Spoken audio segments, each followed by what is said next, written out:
Esse tema, irmãos, é muito bom. Dias atrás pude cooperar ali em Tambaú e foi esse mesmo tema.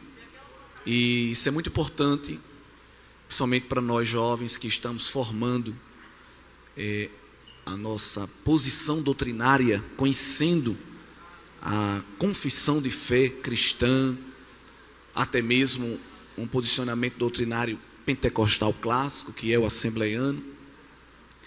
A maioria de nós circula nos ambientes acadêmicos, nos ambientes sociais diversos, e um dos temas que o inimigo das nossas almas mais luta para trazer adulterações e equívocos é o tema da cristologia, que é da pessoa de Cristo. Por isso que é importante a igreja estar sempre revisitando esse tema doutrinário da pessoa e da obra de Jesus, porque é a figura central da fé cristã. E se a gente não tiver cuidado, tem coisas que a gente canta aí, tem coisas que são pregadas aí, que distorcem a pessoa ou a obra de Jesus. Então a gente tem que estar sempre voltando às Escrituras para lá encontrar o modelo correto.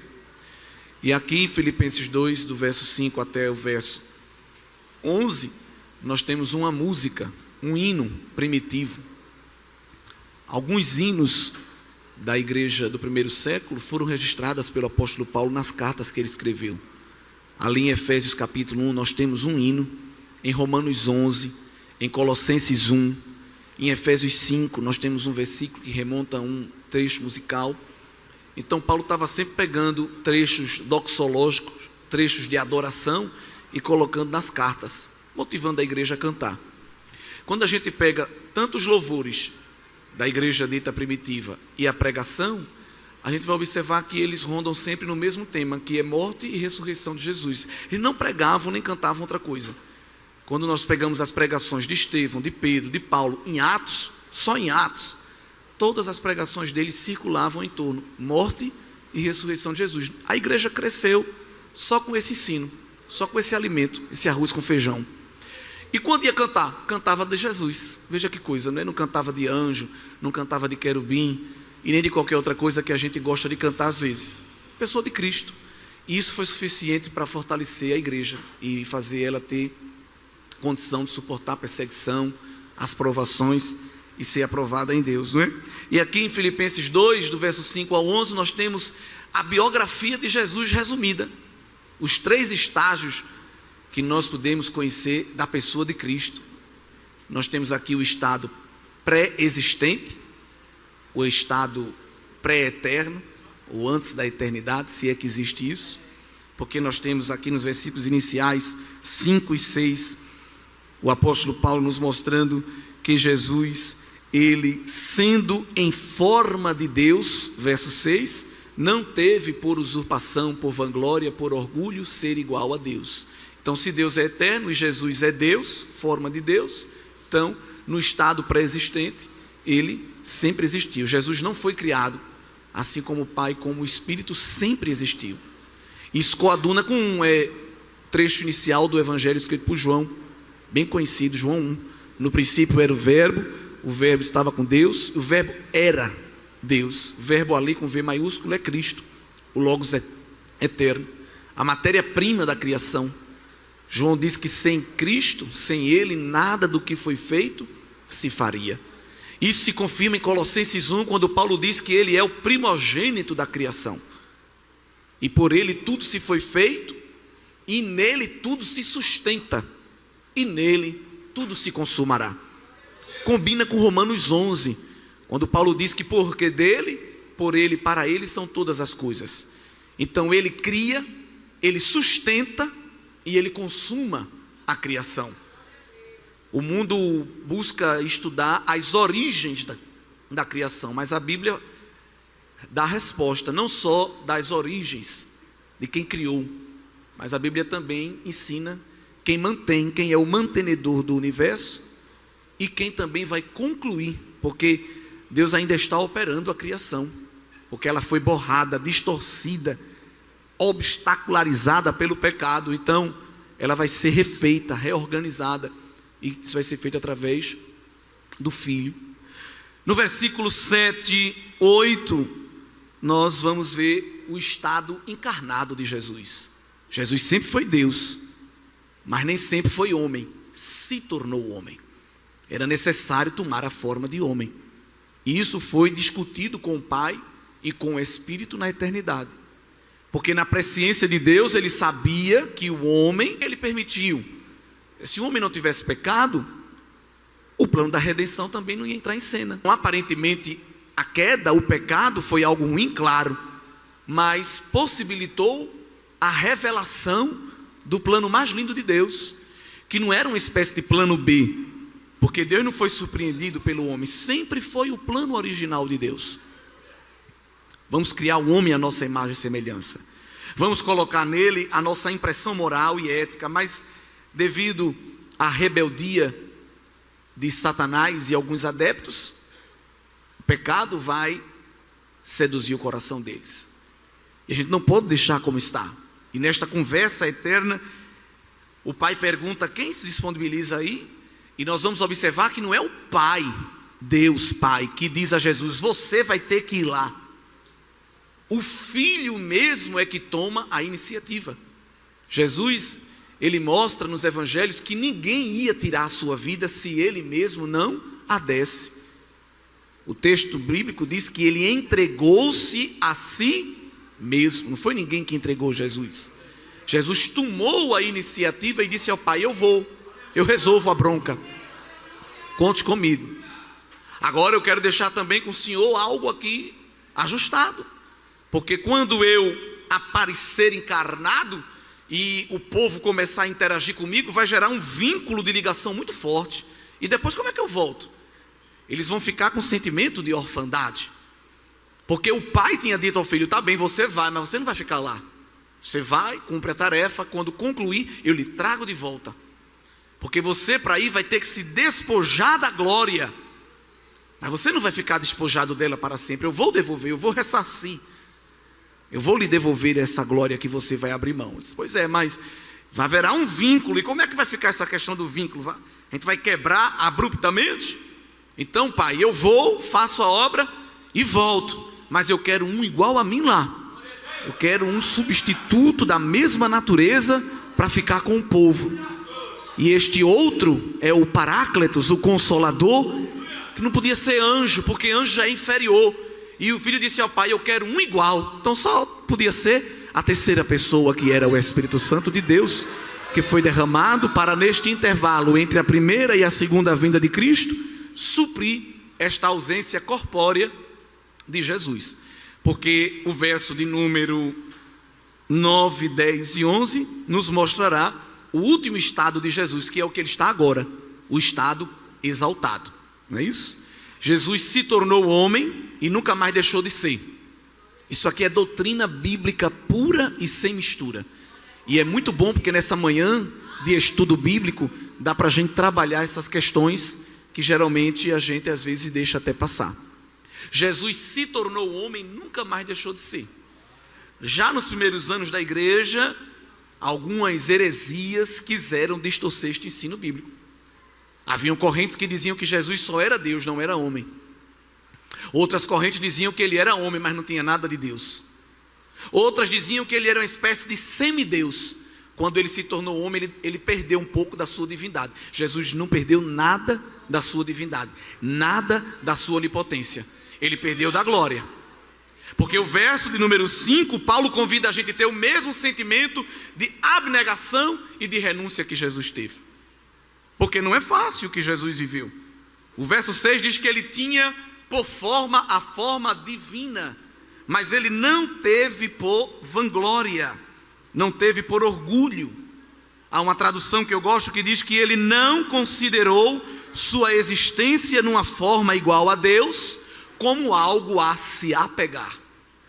Nós nos apegamos a cargos, sejam eclesiásticos ou seculares, nos apegamos a posses, às vezes uma roupa, um sapato. A gente tem dificuldade até às vezes de doar para um irmão mais necessitado. A gente só quer doar quando o sapato já está aberto, quando a roupa está rasgada. A gente diz: vou doar para alguém. Não, se não serve para você, não serve para outra pessoa. Nós somos apegados demais, não é? A títulos, a posições, a honrarias, e ficamos com os nossos queixumes, com as nossas chorumelas pelo canto, quando nós perdemos uma posição, saímos do primeiro banco para o terceiro, saímos da ponta para o meio, como se a vida cristã fosse um jogo de futebol, que se eu estou no banco de reserva eu fico tristinho com o treinador, porque ele me substituiu, não é? E o reino dos céus, ele promove justamente isso. Uma hora coloca pessoas em destaque, outra hora, não é o diabo não, é Deus mesmo, coloca alguém escondido, não é o diabo, Deus ele faz isso. Uma hora ele bota lá em cima, outra hora lhe apraz colocar lá embaixo, uma hora ele faz o nome de alguém estar falado em todos os lugares, outra hora ele obriga, naturalmente ele promove um esquecimento geral, e a pessoa fica culpando os outros, me esqueceram, me desvalorizaram, mas é o próprio pai que faz isso, não é? Ele fez com o filho tomou essa posição, porque é que nós não podemos tomar? Foi ele que colocou João Batista em destaque, mas foi ele que depois tirou João Batista, e ele saiu à francesa para colocar Jesus em destaque. Seus coetâneos lhe procuraram dizendo: João, não dá certo isso, tu era o cara, só tu pregava, todo banner só tinha tua foto, agora chegou este aí, Nazareno, e só dá o nome dele. E João disse: eu passei a vida toda dizendo a vocês que eu estava apenas preparando o caminho e que ia vir um maior do que eu falei o tempo todinho. Que dificuldade para vocês entenderem isso.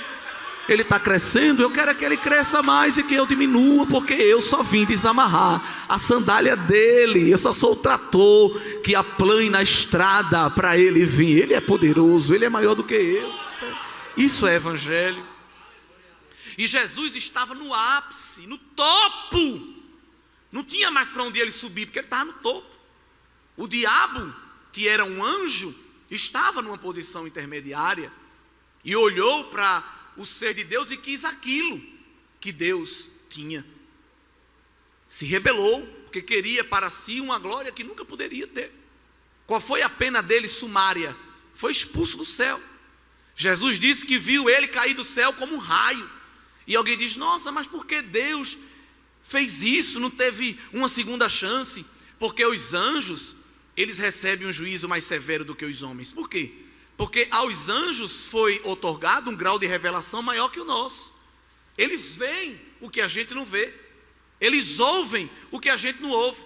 A gente só tem um grau de revelação limitado. Os seres angelicais estão vendo Deus face a face, então eles não podem errar, porque eles têm um nível de informação perfeito. Então o diabo tomou a iniciativa, mesmo com toda a revelação que ele tinha à sua disposição. Ele tomou a iniciativa de pecar. Por isso a decisão de Deus foi sumária. Por querer ser igual a Deus, caiu do céu. Já o filho foi ao contrário. Mesmo sendo Deus, quis tomar a forma de criatura. Então nós vamos ver o diabo como criatura querendo ser divino. E nós vamos ver Jesus sendo divino, querendo ser criatura. E aí Jesus não cai do céu, Jesus desce do céu. Porque cair é um ato involuntário, descer é um ato voluntário. Uma coisa é cair da escada, outra coisa é descer a escada. O diabo caiu porque queria ser Deus. Jesus desceu porque queria ser homem. Tudo isso por amor. Então, se eu chego num culto e o pastor disse que é para eu ficar à vontade, os irmãos sabem, Deus me usa mais de uma maneira doutrinária, tá bem? Eu sei que depois vai ter o pipoco e outros momentos, mas eu queria esmiuçar essa vacina de Deus aqui nesta manhã. Depois vocês marcham e fazem outras coisas, mas vamos comer assim só essa papinha amassada que é importante. Se eu, quando chego num culto e sento na posição que a minha irmã está, mas por algum motivo logístico alguém pegou esse lugar e me foi dada a segunda cadeira, se isso é suficiente para eu mudar de congregação, pedir carta de mudança, dizer que no ano que vem não formo, eu sou o mais miserável de um cristão. Eu sou mesquinho, eu sou medíocre, eu sou um pedaço de caco podre que ainda não foi tratado pelo oleiro. Eu não aceito, eu só quero se for na frente, eu só quero se for o primeiro. Era bom que Jesus dissesse ao Pai: homem, tomar forma de homem, eu não. Porque Jesus, ele não se baixou, ele se rebaixou. Porque se Jesus tomasse a forma de anjo, ele já estava descendo de nível. uma espécie, me permita só essa conjectura, de uma série B. Mas como Jesus tomou a forma de homem, foi logo para uma série D, meu filho, de vez. Você que se acha alguma coisa, Paulo bota a gente no lugar da gente aqui em Filipenses 2, quando diz que Jesus se humilhou tomando a forma de quê? Dessa pessoa que está sentada do seu lado. Foi uma humilhação para Jesus tomar a forma dessa pessoa que está aí do seu lado. Ah, mas você não sabe a marca do perfume que eu uso. Você não sabe a marca do solado do meu sapato. Você não sabe a marca da base que eu passo na minha unha. Tudo pó. Tudo pó. Ele sabe a nossa estrutura. Ele sabe que nós somos pó. Nada mais. É porque ele juntou esse pó com a água da vida, botou o sopro do Espírito, colocou dentro um tesouro, aí tá desse jeitinho bonitinho aí. Mas se ele tirar a água da vida, se ele tirar o fôlego e tirar o tesouro, meu filho, pode botar a marca de bolsa, pode botar a marca de chinelo, pode botar gel no cabelo, pode botar o que for. É um zumbi. Serve para nada. Serve para nada. Mas quando ele coloca o invólucro do Espírito e derrama dentro um pouco da graça, pode estar até de havaiana, o cabelo pode não estar com o melhor creme, mas quando alguém olha diz, tem um negócio assim que eu não estou sabendo explicar. Você tem olha o mundo falando, boas energias, boa vibração. A outra puxa de um lado, amassa daqui, passa o reboco e não brilha. Mas quem tem o tesouro dentro do barro, glória ao nome de Jesus, se destaca. Se destaca. Seu evangelho. Louvado seja Deus. Jesus, verso 7, aniquilou-se a si mesmo, tomando a forma de servo. Se ele dissesse que Jesus tomou forma de servo, já estava bom. Mas ele disse que Jesus, na forma de servo, se fez igual a homem. Porque os anjos também são servos. Mas Jesus se rebaixou porque não foi um servo angelical. Foi um servo humano. E para acabar com tudo, se tinha ainda mais um nível para Jesus descer, ele desceu. E esse último nível da humilhação subterrânea de Cristo, digamos assim, está no verso 8. Não bastasse estar na forma de homem, humilhou-se a si mesmo. Não foi o sinédrio judaico, não foi o Império Romano, não foi o diabo. Jesus humilhou-se a si mesmo, tomando o caminho de uma morte de cruz. E a lei mosaica, em Deuteronômio, ensina que quem morresse em cruz era maldito. Então Jesus tomou para si a maldição. É importante salientar que Jesus tinha que vir cumprir o sacrifício por nossas vidas, satisfazendo a ira de Deus. O modo que Jesus ia morrer, tirando a questão espiritual, poderia ser qualquer um, desde que ele morresse, numa questão isenta da esfera espiritual. Se fosse para satisfazer a ira de Deus apenas, Jesus poderia morrer de qualquer maneira, entregar o seu corpo, derramar o seu sangue. Mas ele escolhe a morte de cruz para justamente descer ao mais baixo nível moral. Porque uma pessoa no mundo, ela baixa o nível moral pecando, cometendo erro, causando escândalo. Aí a moral dela vai lá para baixo. Mas como é que Jesus ia conseguir descer a moral lá para baixo se ele não ia pecar? Isso é um grande mistério. Porque Jesus ia vir como cordeiro imaculado, sem mácula, sem mancha, sem escândalo nenhum. Então como é que ele ia? Qual era a página que o nome dele ia aparecer de um grande escândalo? Não ia. Então como é que ele ia se humilhar ao mais nível baixo? Escolhendo a morte mais maldita numa cosmovisão judaica. E por isso que Jesus morreu na cruz. É Jesus mostrando que aquele que tinha a maior honra e a maior glória abriu mão de tudo e passou o maior escárnio e a maior vergonha por causa de mim, como diz o tema, por causa de você, foi por amor. Então se eu peço a um jovem para ele fazer uma oração em praça pública e ele morre de vergonha, não, eu não, pelo amor de Deus. Se dentro da classe um professor lhe faz uma pergunta sobre a sua fé e ele se pudesse se formar um casco de tartaruga e se esconder, meu Deus, não posso falar nada, o que vão pensar de mim?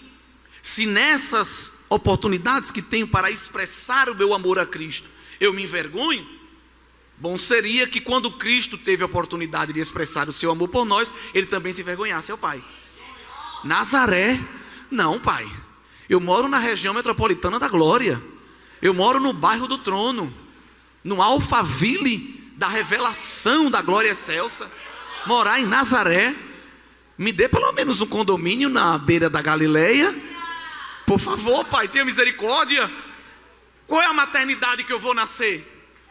A minha mãe vai ter direito a um plano de saúde nacional, prêmio? Uma acomodação de um quarto individual? Numa estrebaria, Pai? Numa manjedoura? Ouvindo mugidos e balidos? Não. E qual é o meu meio de transporte? O Senhor vai me liberar um ticket posto, um vale combustível? Porque eu vou andar muito. A pé, Pai? Não, tenha misericórdia. Eu vou para a região da Palestina. É semiárido, é torrão, é sol caustigante. O Senhor vai me dar algum voucher para as hospedagens? Não. Não, uma vez alguém chegou para Jesus e disse: eu quero te seguir. Jesus disse: meu filho, não venha me seguir, porque vir me seguir não tem lucro. Eu estou pior do que passarinho e do que raposa. Porque passarinho tem onde ir dormir no final do dia, e a raposa também. Mas o Filho do Homem não tem nem travesseiro para reclinar a cabeça. Não venha me seguir procurando mudar de vida, realizar o sonho da casa própria, trocar de carro, que eu não tenho isso para lhe oferecer não. O que eu tenho para lhe oferecer é cruz, é lágrima, é choro, mas lá no final há uma coroa. Aleluia. Jesus nunca iludiu ninguém com falsas expectativas. Nunca. Jesus podia dizer então: Pai, não quero nada disso. Eu quero de volta o que é meu. Não. Tudo de Jesus era emprestado. Já observou? A manjedoura foi emprestada, emprestaram a ele aquela estalagem. Quando Jesus foi ministrar a ceia, memorial da igreja, o cenáculo foi emprestado. Para chegar em Jerusalém, o meio de transporte que foi o jumento foi emprestado. Tudo na vida de Jesus era emprestado. Nada era dele. Nem aquela cruz era dele, era minha e sua. E a gente emprestou a ele aquela vergonha. Passou todo tipo de vergonha por causa de mim e de você. Às vezes estou falando de coisas práticas, porque isso acontece no dia a dia. Se uma chapinha não pegar, por exemplo, já que estamos com um grupo maioritariamente juvenil, não, eu não posso ir hoje para o culto. De jeito nenhum, desse jeito eu não vou. Por causa disso. Enche a mão aí de 2 produtos, passa e pronto, e vem-te embora. Não, mas eu não achei o tamanho que combina com aquele cinto que foi especial para o congresso. Eu não posso ir sem esse cinto. Pode. O que você não pode é perder as vestes de salvação. As outras vestes você pode perder, pode trocar a cor. Mas Zezinha vai dizer que eu não estou combinando. Você tem que combinar é a sua alma com a de Cristo. Isso aqui, meu filho. Entendeu?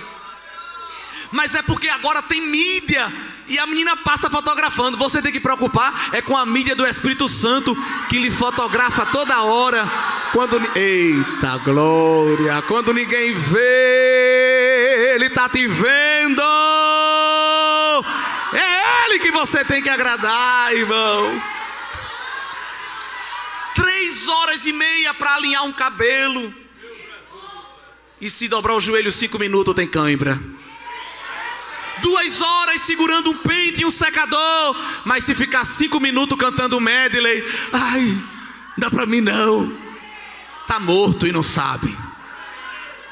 Imagina se Cristo olhasse para a sua rota e dissesse ao Pai: não, Pai, é muita vergonha, é muito opróbrio, é muito desprezo. Quero não.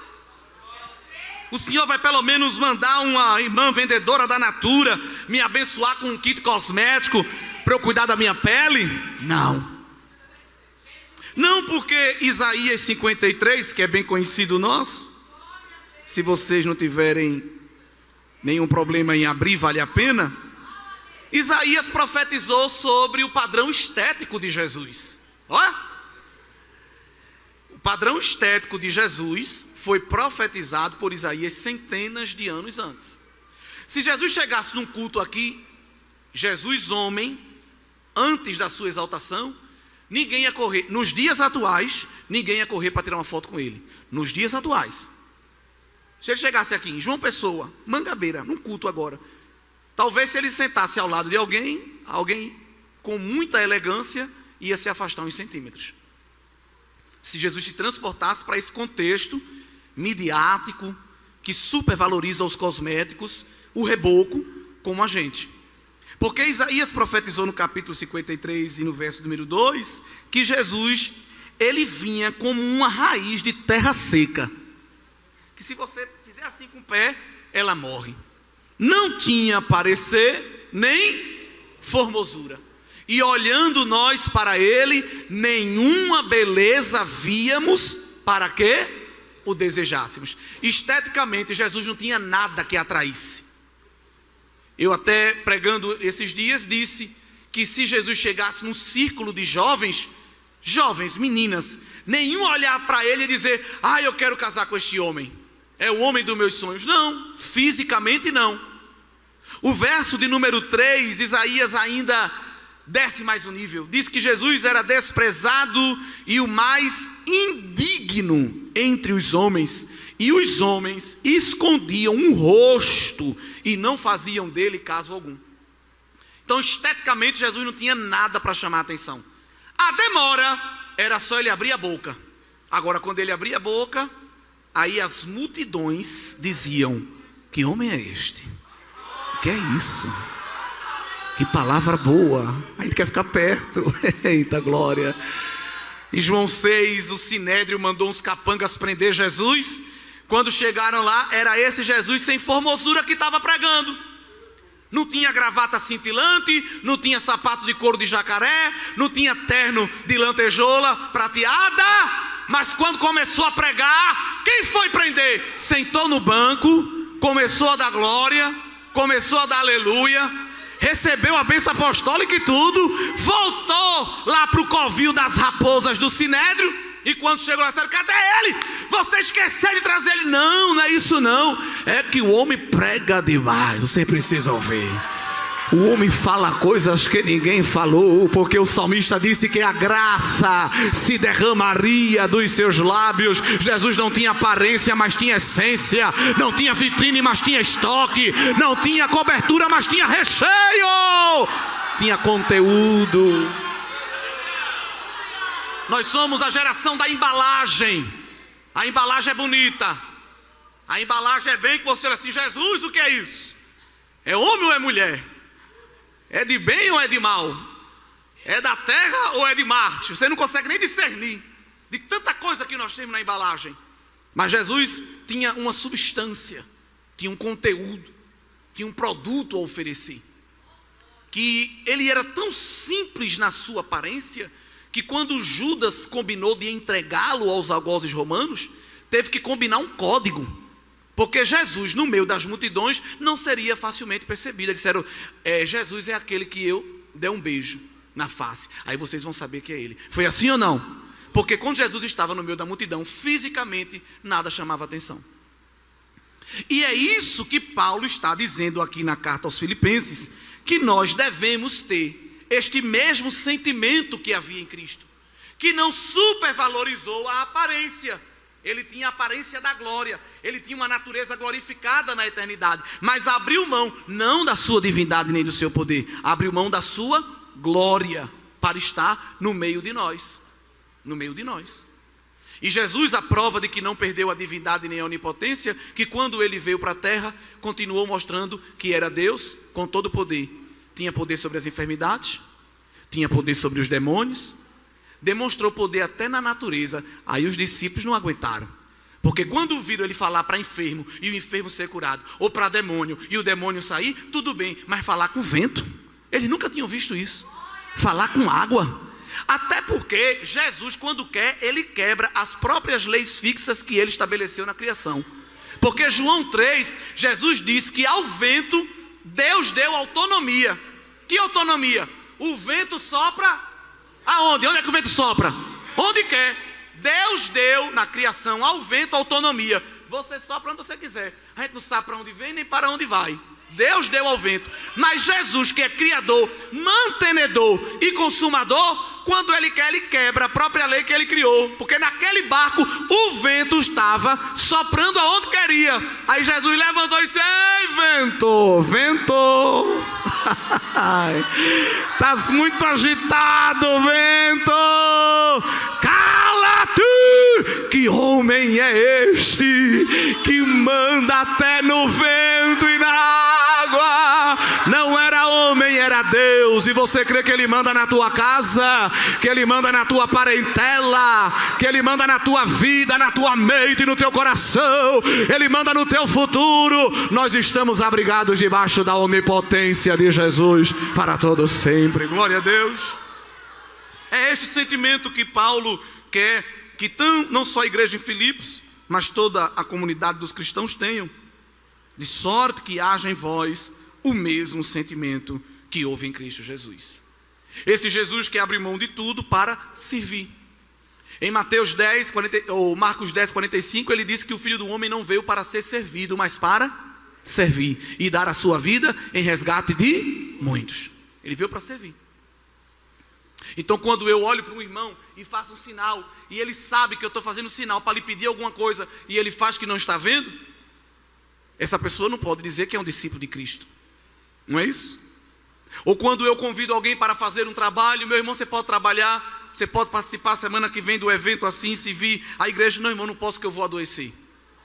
Ou então: não, irmão, não posso porque vai chover. Vira logo meteorologista. E tem gente assim: vou ficar rouco, irmão, não vai dar.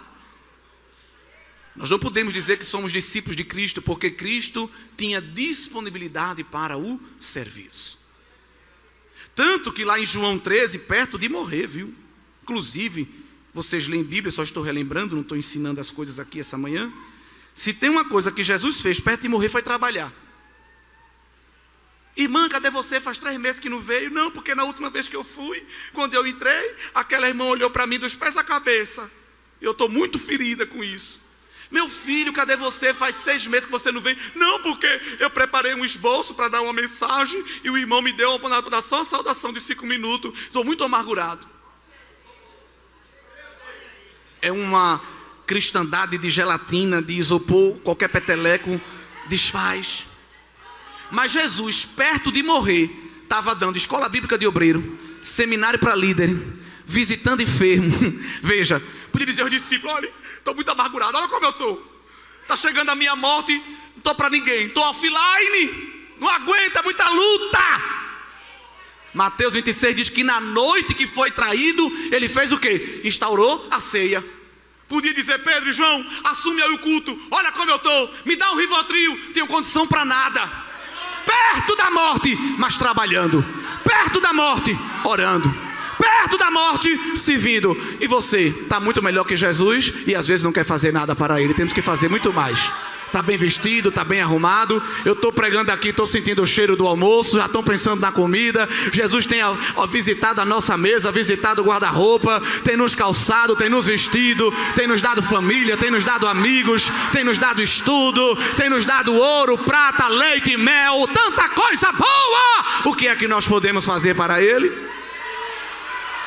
E hoje você quer irritar algumas pessoas, crente, diga para ela que ela tem que congregar e diga para ela que ela tem que trabalhar para Jesus. Eles não suportam. Você disser para um crente hoje: tem que congregar, ele diz: isso para muitos é uma afronta. A igreja sou eu. Não existe igreja assim. Eu e Cristo. A igreja somos nós. É uma coletividade. Tem que trabalhar para Jesus. A salvação não é pelas obras. E eu estou falando que é pelas obras. Eu estou dizendo que tem que trabalhar. Não é trabalhar para ser salvo, mas é trabalhando, demonstrando que é salvo. Porque tem uns que pediu a Cristo uma rede e está se balançando lá cantando Maranata, Maranata, vem logo Jesus, vem logo que eu quero ir para o céu descansar. O céu não é lugar de descanso. O céu não é lugar de descanso. No céu a gente vai trabalhar também. Agora não é trabalhar para arrancar pessoas do pecado, para pregar a palavra, para visitar enfermos. Qual é o tipo de trabalho que nós vamos ter no céu? Apocalipse 22. Tem gente pensando que o céu é um resort.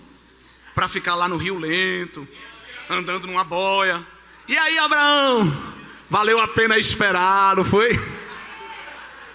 Não, se você quiser isso, vá lá para Coqueirinho e Jacumãs, para que você tenha Porto e Galinhas. Mas o céu é lugar de trabalho. Apocalipse, capítulo de número 22. Será que tem alguém que pode ler? Versículo 3. Eu estou à vontade, viu? O pastor disse que era para eu ficar.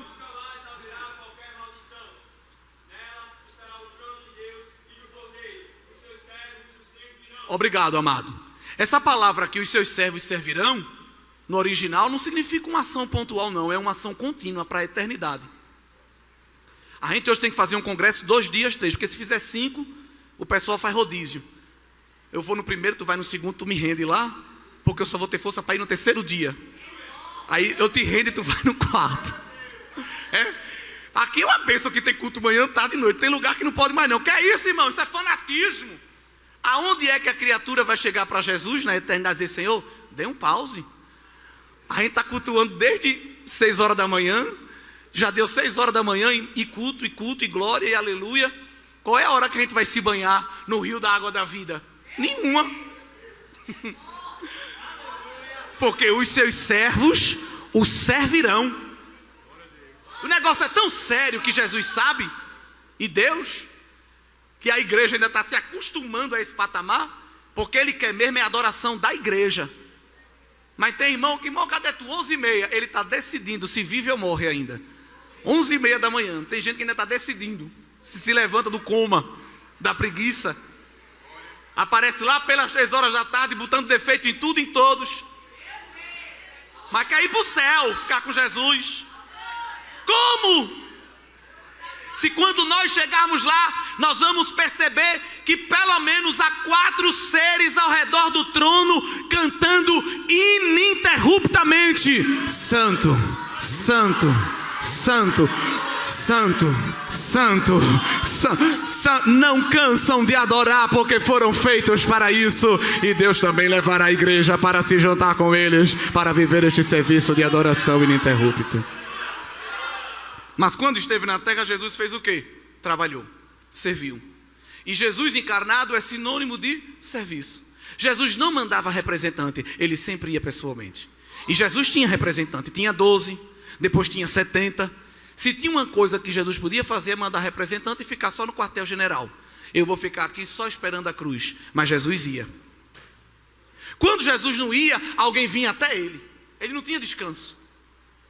Uma vez os discípulos arrumaram uma espécie de hospedagem, uma hotelaria, e disse: a gente conseguiu hoje juntar um dinheiro, hoje o senhor vai ter um dia de descanso, um day use aqui, só para relaxar. Quem foi que chegou lá? Viajante lá de terras gentias, a mulher Ciro Fenícia. Jesus está aí hospedado, né? Misericórdia, tá, mas não está para ninguém não, mas eu quero falar com ele. Jesus poderia dizer aos seguranças, discípulos: enxota ela, manda ela embora. Mas ele é servo, com S maiúsculo. Foi atender a mulher: diga, minha filha, o que você deseja? Eu vim pedir uma bênção. Olha só, nem no dia de folga. Eu vim pedir um milagre, porque eu deixei, um evangelista disse que era uma filha, outro disse que era uma criada. Eu deixei alguém em casa que está com uma enfermidade muito séria. Eu preciso de um milagre. Jesus disse: tem milagre para você não, minha filha. Uma resposta negativa. O que foi que a mulher fez? Correu para o Procon, disse que ia botar Jesus na pequena causa, fez um story para dizer: olha aqui o que ele acabou de falar para mim. Não, continuou insistindo: mas eu preciso de uma bênção, Senhor.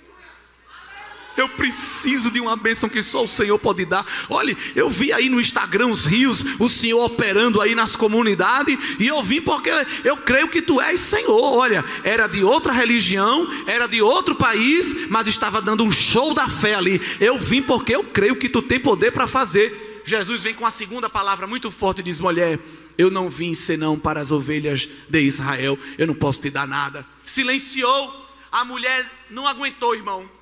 Se fosse outro, botava o dedo na cara, dava uma bofetada, empurrava: você não presta para nada. A mulher pediu, Jesus disse não. Pediu, Jesus disse não. O evangelista diz que ela vai e se prostra. se rende no chão. Tem gente que só se prostra se receber a bênção. Ela antes da bênção já estava adorando. Senhor, tem misericórdia, me dá uma bênção. Aí Jesus, com aquela terceira petição, ao invés de afrouxar, arrocha ainda mais o nó e diz: mulher, eu não posso pegar pão da mesa e dar para cachorro. Isso era um contexto teológico.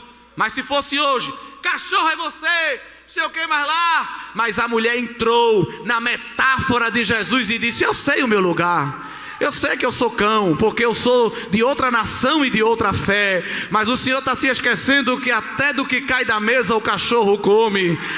Eu preciso de uma bênção. Eu preciso de uma bênção. Para os discípulos, Jesus disse: homens de pequena fé. Para os discípulos, Jesus disse: homens que não têm fé. Mas para a mulher pagã, Jesus disse: mulher, grande é a tua fé. Vai, leva a bênção, leva. Faça-se feito conforme a tua vontade. Sempre trabalhando. Perto de morrer, lá em João 13, nós vamos ter um dos episódios mais lindos de trabalho para Cristo, deixar impresso na mente dos discípulos e da igreja.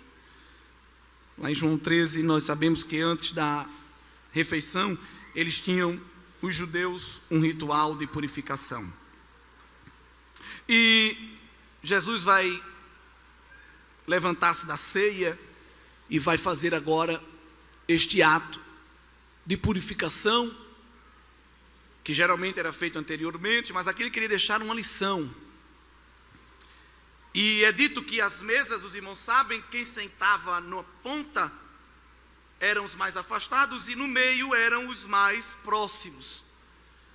E quem estava na ponta deveria tomar essa iniciativa de fazer o trabalho. Ninguém tomou iniciativa, ficou um olhando para a cara do outro. Até que Jesus vai, cinge-se com a toalha, pega a bandeja e vai lavar os pés justamente de quem? Quem é que ele escolhe para ser o primeiro? Pedro, João 13. E quando alguém não quer fazer, quando vê outra pessoa que tem uma certa posição iniciar, aí quer dar uma de humilde, como Pedro fez. Não precisa o senhor não, me dê, deixa que eu lavo. Se era para você fazer, porque não tinha iniciado, não é? Não quer fazer, mas quando vê quem não era para fazer, aí diz: não, eu estou aqui para lhe servir, eu estou aqui para carregar a sua mala, estou aqui para lamber a sola do seu pé. Não, se é servo, disponível, não espera ninguém pedir para fazer. Você quer ver quem é servo mesmo? É fazer sem ser solicitado. Porque tem gente que só faz quando é solicitado para ganhar as honrarias, os créditos. Muito obrigado porque você fez. Fique de pé, queremos agradecer. Olhem todos aí a pessoa que fez. Jesus trabalha ao contrário com os seus servos. Ele quer gente trabalhando muito para ele sem ser visto, sem ser anunciado. Eu sei que essa é a nossa cultura, né? Estamos aqui orando. Olha, acabei de fazer um jejum. Estou aqui expulsando esse demônio. É a nossa cultura hoje. Mas a cultura do reino é diferente da cultura da terra. A cultura do reino continua dizendo que uma mão não deve saber o que a outra deu. E Jesus toma a iniciativa para ensinar os discípulos que quem serve a Jesus tem que ter posição de servo. Quanto mais degraus hierárquicos eclesiásticos subir, deve continuar como servo. Aí Pedro não quis iniciar. Quando Jesus vai fazer com ele o roteiro, ele diz: não, pai, não precisa, eu faço contigo. Jesus diz: não, se você não deixar eu lhe lavar, você não tem parte comigo. E Pedro, sempre exagerado, disse: então me lava logo, joga essa bacia na minha cabeça, me dá um banho completo. Não, também não precisa disso tudo não, viu? Porque Jesus não está atrás dessas declarações de amor exageradas e sensacionalistas. Jesus não está atrás de teatro. Não, eu só vou lavar mesmo o pé, tá bom demais. Só para você saber que o homem que me segue precisa continuamente estar purificado, perto de morrer e servindo, perto de morrer e trabalhando. Então a vida de Jesus foi uma constante entrega em favor dos outros. Aquele que estava acostumado a estar no trono, recebendo toda a adoração e recebendo todo o louvor. Agora, quando Jesus cumpre a tarefa completamente, quando ele sabe que o plano eterno que ele tinha com o Pai já estava concluído, Lá em João 17, ele faz uma oração, que é uma oração chamada de sacerdotal e muito ousada. Eu creio que só Jesus podia fazer esta oração. Não sei se tem alguém aqui que tem. Aqui tem muita gente boa, crente, homens e mulheres de Deus, mas eu não sei se tem alguém aqui essa manhã. Se tiver, pode até dizer: não, irmão, eu posso me encaixar aqui. Se tem condição de fazer esta oração que Jesus fez. Em João 17, verso 4, ele diz ao Pai: eu glorifiquei-te na terra, tendo concluído a obra que me deste a fazer.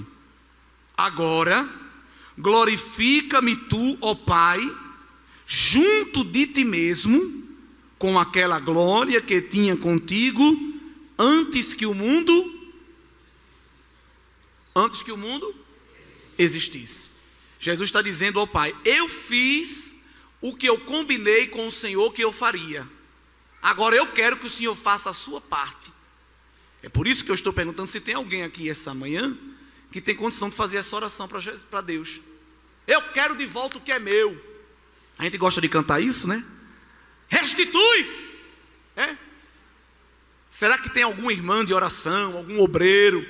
Eu já quero dizer aos irmãos que eu mesmo não tenho condição. Se tem algum jovem, algum músico, algum cantor aqui que diz: não, eu posso ficar em pé e dizer ao Pai: o que era para eu fazer para ti, está feito, me dê minha parte. Não tem ninguém nessa multidão, nessa linda multidão, não tem. Mas Paulo quer que a gente desenvolva o mesmo sentimento de Cristo, que é o sentimento de quê? De tarefa completa.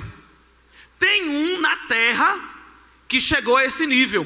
Paulo, quando estava perto de morrer, não ficou correndo às pressas para tentar fazer o que não tinha feito, não. Escreveu uma carta dizendo: a minha carreira está completa, eu guardei a minha fé, eu cumpri o meu ministério, e agora eu estou como um copo prestes a ser derramado como oferta de oblação. Eu estou prestes a ser derramado como oferta líquida. A minha vida, Timóteo, está só uma gotinha, olha. Eu já vou embora. Mas o que era para eu ter feito, eu já fiz. E só estou esperando, ele pôde dizer isso, a coroa que me está reservada. Não só para mim, mas para todos aqueles que amam a vinda do Senhor. Então Paulo chegou nesse nível de Jesus, de ainda em vida dizer: completei o que Deus confiou para mim fazer. A maioria de nós ainda está tentando completar. Existe um grupo que ainda está tentando descobrir o que é que Deus quer que ele faça. Porque se você for para as redes sociais, nessas caixinhas de pergunta, o que mais tem é: irmão, qual é o meu chamado? Mas como é que eu vou saber qual é o seu? Por que que a gente não sabe o nosso chamado? Porque a gente não está perto de quem chama. Se a gente ficar perto de quem chama direitinho e não deixa dúvida. O problema é que a gente não está perto dele na palavra, não está perto dele na oração. Aí fica procurando os gurus da internet. Qual é o meu chamado? O que é que Deus quer para mim? Procura uma vigília, procura uma consagração, um ciclo de oração. Bota a tua face no pó e fica lá, derramando tuas lágrimas. Deus, eu quero saber o que tu queres de mim. O que é que tu queres que eu faça? Eu não quero ser mais um no meio da multidão. Tu quer usar minha mão, meu pé, minha voz, minha mente? Onde é que tu queres me encaixar? Que ele vai marcar um encontro pessoal. Ele não vai mandar recado, ele vai pessoalmente. Porque quando ele chama, ele vai pessoalmente. E ele vai dizer o que quer. Ele não vai mandar recado, ele vai pessoalmente. Como ele foi para Jeremias, como ele foi para Isaías, como ele foi para Ezequiel.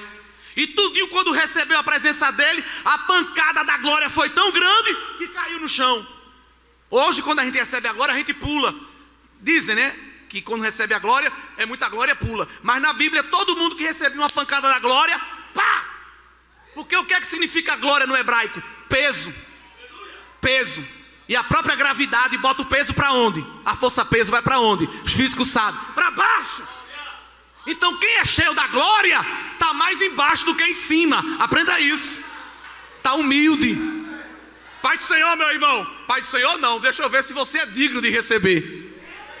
Que eu estou orando muito.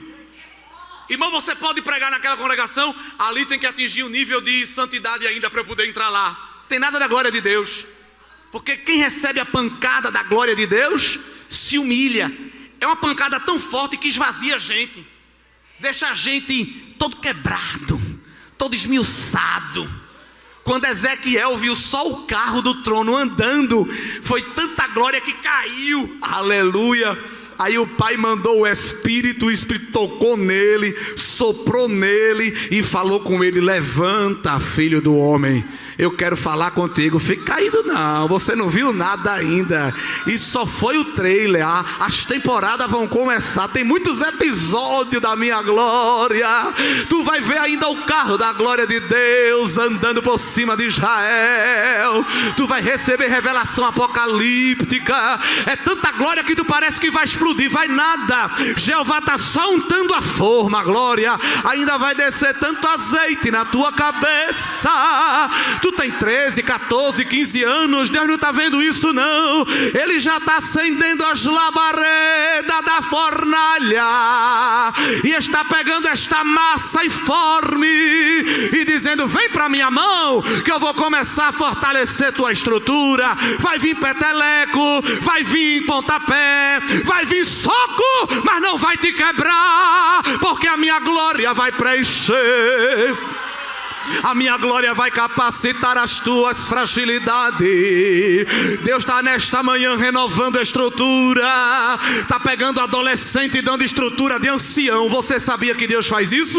Está pegando jovem e dando estrutura de homem velho. E o diabo está vendo o teu rosto ainda tenro, mas dentro de ti está um espírito forjado na palavra, na presença do El Shaddai. Vai vir prova, vai vir tentação, vai vir feitiçaria, disse-me disse, palavra de maldição, mas Jeová está dizendo: está blindada, está blindado, está forjado com a minha graça, está preenchido com a minha autoridade. Tome a sua proteína, tome o seu suco, coma a sua batata doce, mas sobretudo receba a vitamina da palavra, que te dará força contra a carne, contra o mundo e contra o diabo, para você poder cumprir o chamado de Deus na sua vida integralmente.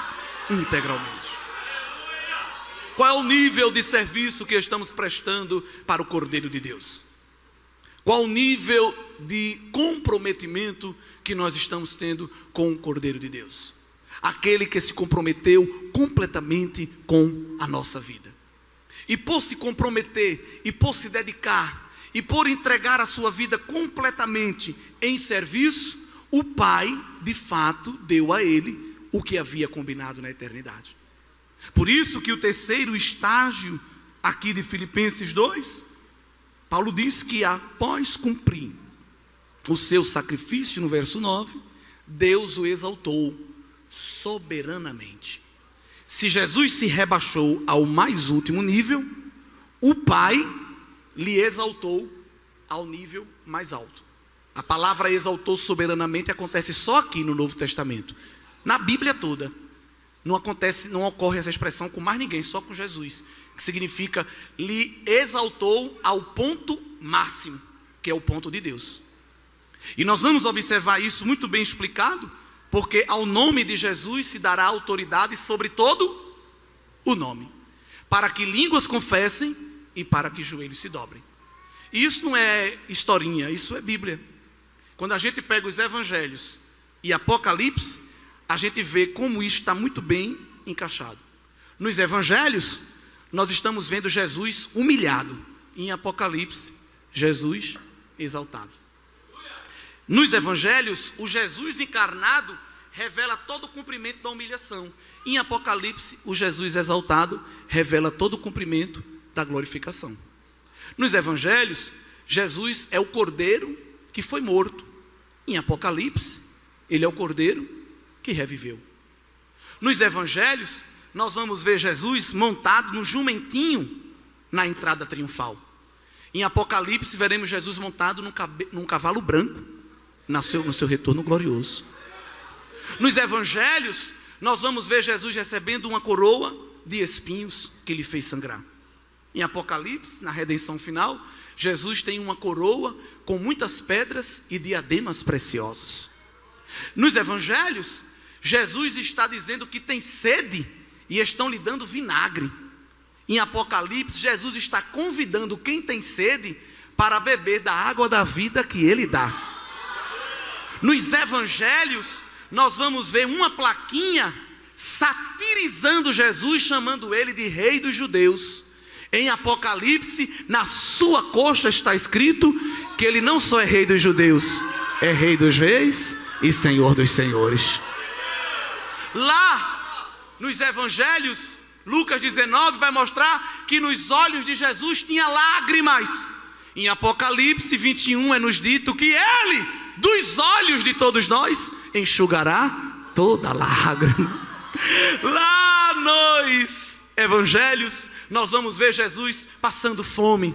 Mas em Apocalipse, nós veremos Jesus dando aos salvos de comer dos frutos maravilhosos da árvore da vida. Nós vamos ver Jesus lá nos evangelhos levando chicotadas. Mas em Apocalipse ele está com um cinto de ouro fino. Lá em evangelho, nós vamos ver Jesus tendo as suas túnicas rasgadas. Em Apocalipse, nós vamos ver Jesus com vestes talares, de linho precioso, veste de rei. Louvado seja o nome do Senhor. Em evangelho, o rosto dele está desfigurado, cheio de hematoma. Os pés dele e as mãos estão perfurados pelos cravos. Em Apocalipse, a mão dele tem 7 estrelas. O pé não tem podóloga que faça aquilo. É como latão e como bronze reluzente e polido. Louvado seja o nome do Senhor. Lá nos evangelhos é o cordeiro servo. Em Apocalipse é o cordeiro rei. Lá nos evangelhos é o cordeiro súdito diante do Pai. Lá no Apocalipse é o cordeiro Senhor que está descendo para consumar o plano da redenção. Lá nos evangelhos é perfurado com uma lança. No Apocalipse ele vem com vara de ferro para reger as nações. Lá no evangelho nós vamos ver Jesus sendo julgado injustamente pelos homens.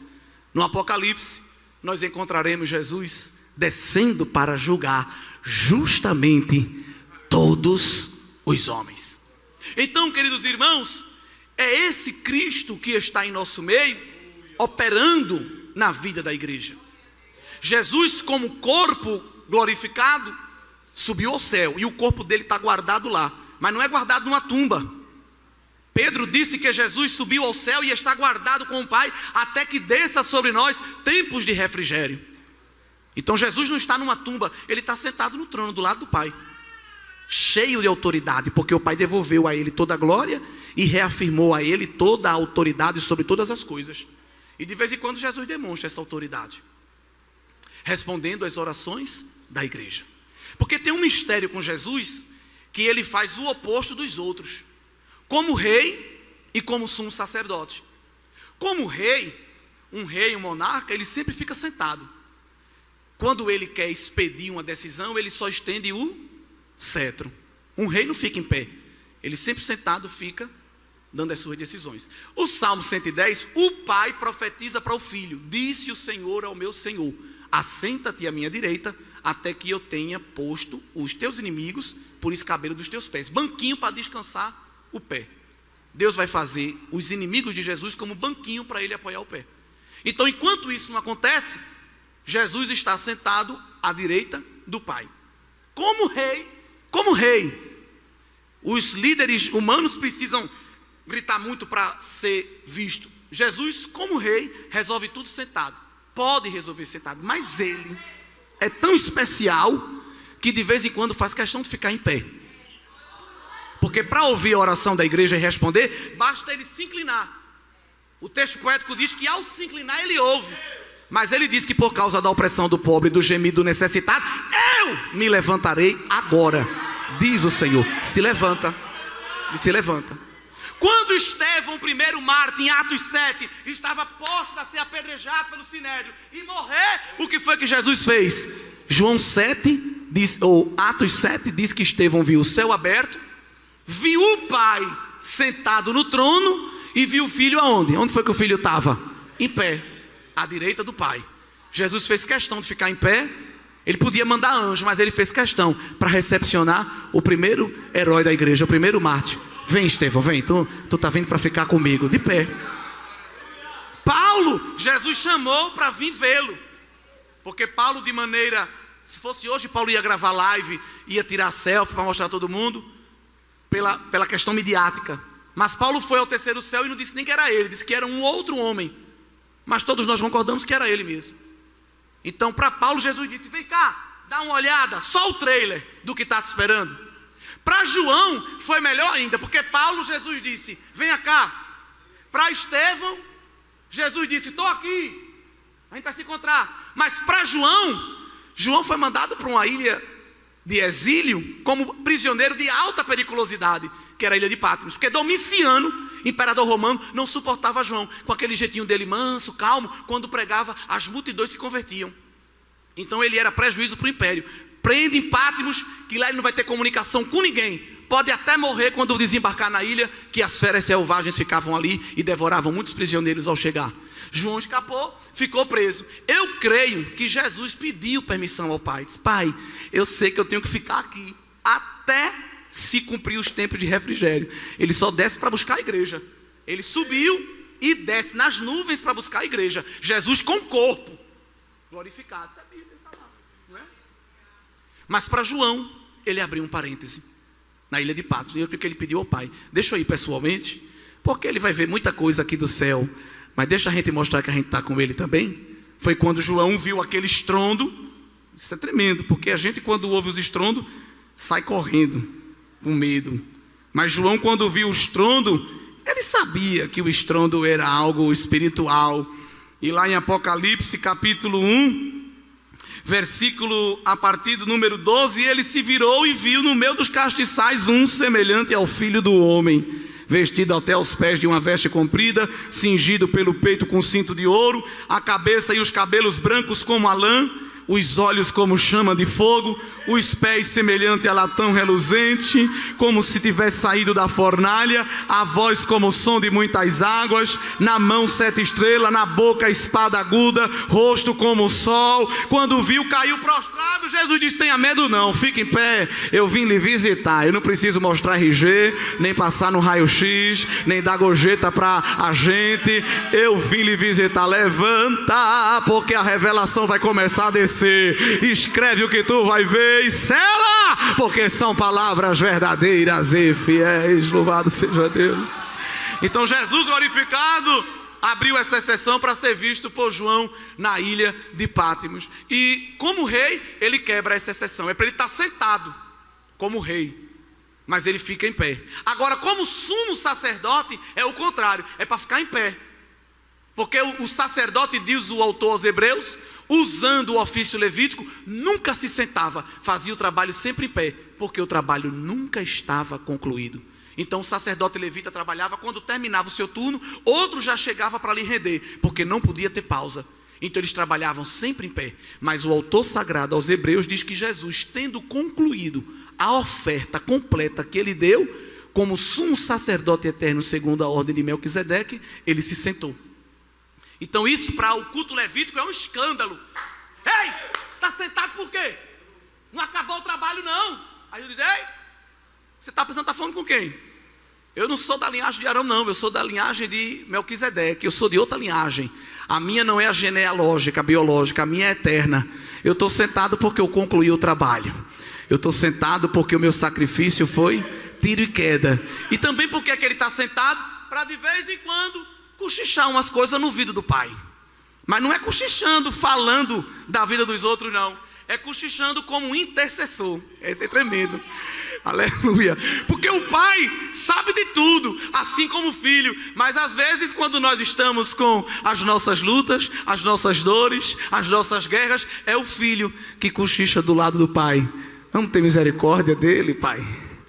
Vamos ter misericórdia dela, glória. Tu crê que o filho cochicha e dialoga com o pai acerca de ti, algumas intimidades? Eita Deus, tem gente que cochicha da gente, né, por aqui, por ali, mas o filho conta segredos ao pai, aleluia, acerca da gente, glória a Deus. Não te preocupa quando tu vê duas pessoas na esquina falando de tu, não. O filho e o pai está falando de você agora, aleluia, e o espírito não quer ficar de fora, aí entra nesta relação com gemidos inexprimíveis e diz ao pai: eu também quero entrar, aleluia, nesse manto de mistério.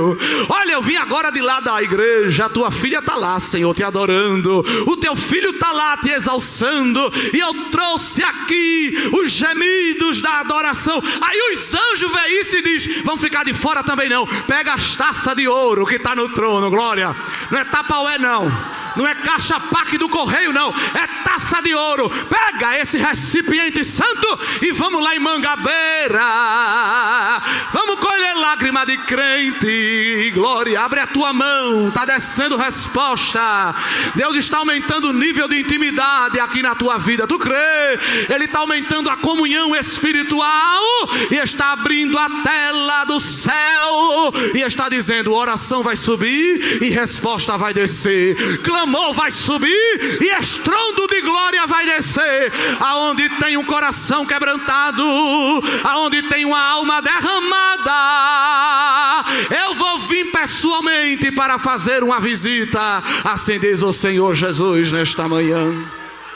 Este congresso vai terminar como festividade, mas a chama da comunhão que está acesa, ela vai continuar. E durante estas semanas, Jesus vai vir fazer visitas pessoais em casa de crente, glória. É palavra profética aqui nesta manhã. Ele vai vir visitar algumas ilhas de Pátimos. Tem crente aqui ilhado, tem crente aqui que foi encaixotado no estreito e alguém disse: se depender de mim você não sai daqui. Mas Jesus está pedindo permissão ao El Shaddai, glória, meu Deus do céu, e está dizendo: pai, deixa eu ir lá, deixa eu ir lá, porque eu tenho que resolver para ela. Eu não vou mandar anjo não, eu não vou mandar querubim não, eu irei. Olha ele vindo sobre os montes, olha ele saltando sobre as montanhas, olha ele abrindo o caminho, olha ele tirando o obstáculo. Ele vai chegar dentro da tua casa sem bater na porta, vai pegar a chave que está na mão do valente e vai dizer: vai embora, saia, porque a casa é minha, a parentela é minha, a mente é minha, o coração é meu. Assim diz o Senhor da igreja. Diz para o teu irmão: estás preparado para a visita? Pergunta aí a ele. Ou tu vai ser como Tomé, que vai estar distraído e não vai ver, glória. Mas fica no altar que Jesus vai atravessar a porta. Ele está vindo com providência, ele está vindo com livramento e ele está vindo com bem-estar espiritual. Há uma opressão querendo se instalar na tua mente, mas ele é cordeiro que também é leão. E quando ele brada, abala as estruturas do mal e põe o inferno para recorrer. Que Deus nos abençoe.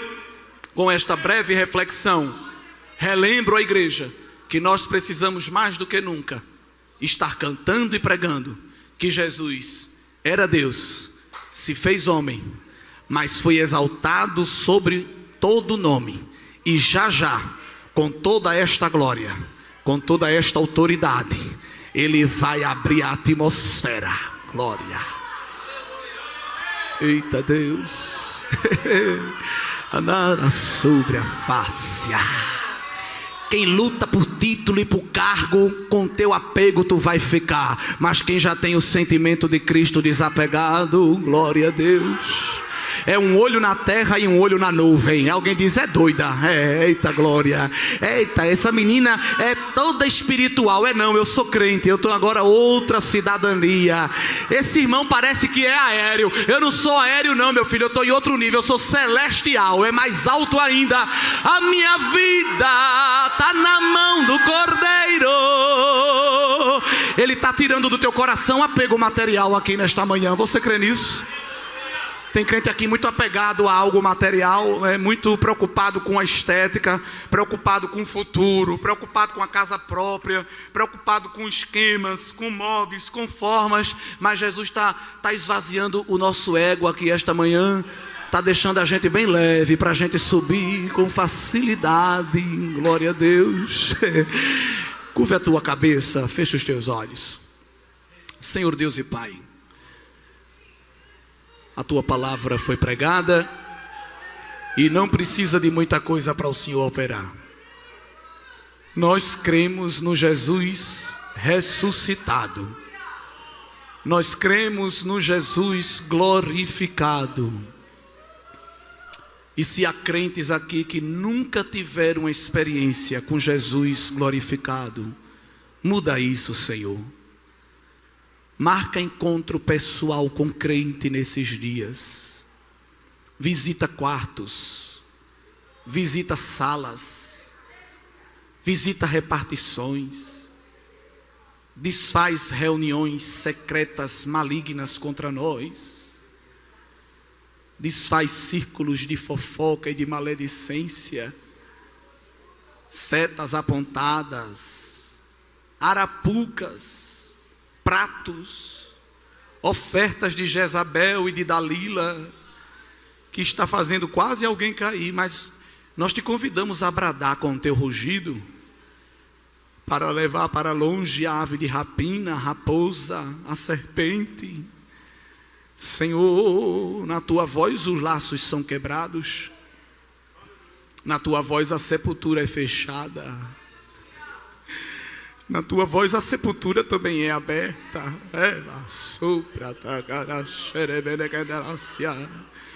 O Senhor dá a ordem e a enfermidade sai, mas o Senhor também dá a ordem e ela chega. Quem impede? Os vírus te obedecem, as bactérias. Senhor, o vento, o fogo, a água, o Senhor manda o céu abrir, Ele abre. O Senhor manda fechar e Ele fecha. O Senhor dá ordem às montanhas, às placas tectônicas, aos vulcões. Os governos, os presidentes, os judiciários, os executivos, os legislativos, os militares, os demônios debaixo da terra, em cima da terra, no meio dos ares, os poderes visíveis, os invisíveis, os poderes de dentro e de fora. Senhor, quem pode resistir ao teu comando? Quem fica de pé diante do teu brado? Quando tu falasse com Paulo, ele não suportou a tua glória. Quando tu falasse com Senaqueribe, ele deu marcha ré. E ele gritava, dizendo para Ezequias: ninguém vai livrar. Quem é o vosso Deus? E tu dissesse: eu vou mostrar a ele quem é. Um anjo, um anjo mostrou o teu poder e o teu senhorio. Mostra, Senhor, o teu senhorio nesta igreja. Mostra o teu senhorio nesta cidade. Mostra o teu senhorio neste país, que está uma bagunça, que zomba do teu nome.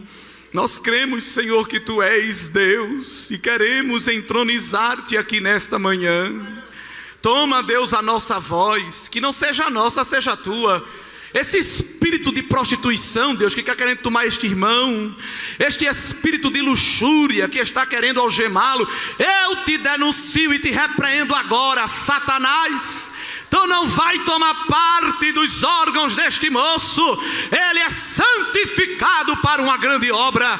Recebe aí libertação. Tu estás vivendo uma opressão muito grande, não estás conseguindo vencer a carne, mas o Senhor está colocando uma brasa de fogo tão grande, eita glória, e está circulando para vagar sobre a dai, ele mandou sobre a dergiminitriafá. Está circulando fogo nas tuas veias, nas tuas artérias. Eita, hormônio descontrolado, Jesus está agora afugentando esse desejo desenfreado e está te revestindo de uma espiritualidade sadia, viu? Deus está falando, eu estou falando o que Ele está mandando, glória. Ei, concupiscência concupiscência.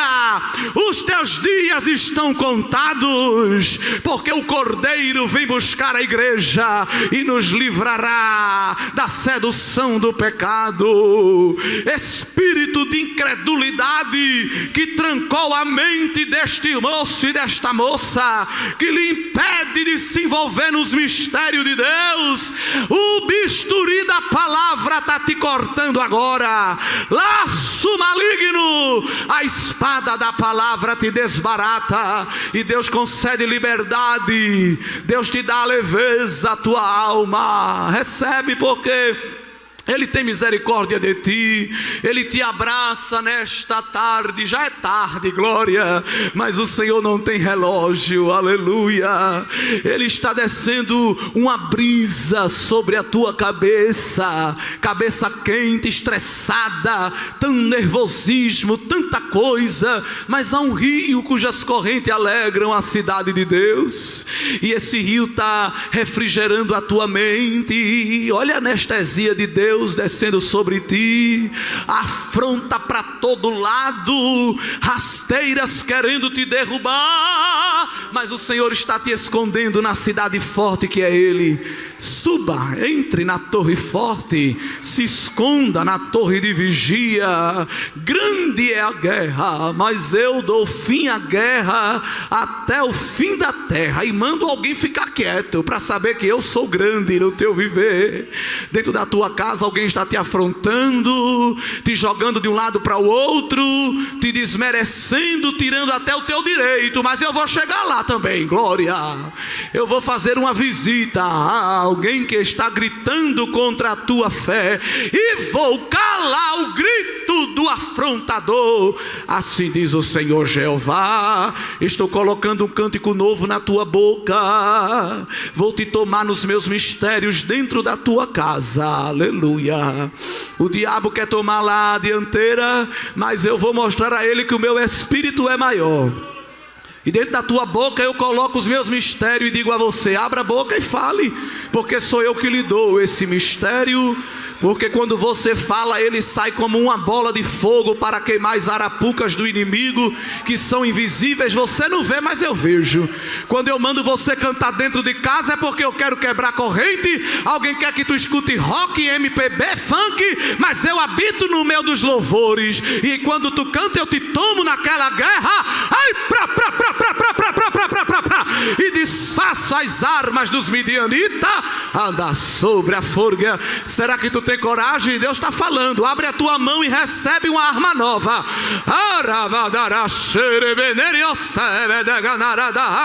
Eu estou colocando na tua mão e na tua mente uma estratégia de guerra.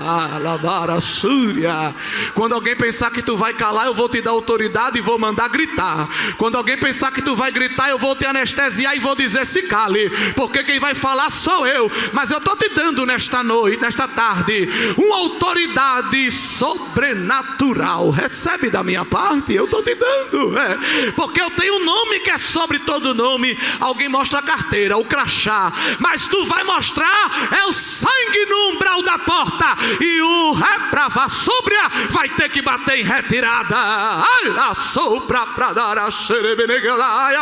O Senhor está descendo aqui muralhas de fogo ao nosso redor, está blindando e escondendo na sua presença, abraçando a alma de quem está aflito e nos dando esperança de que logo em breve Ele voltará para nos levar para perto dEle. Louvado seja o nome do Senhor, aleluia.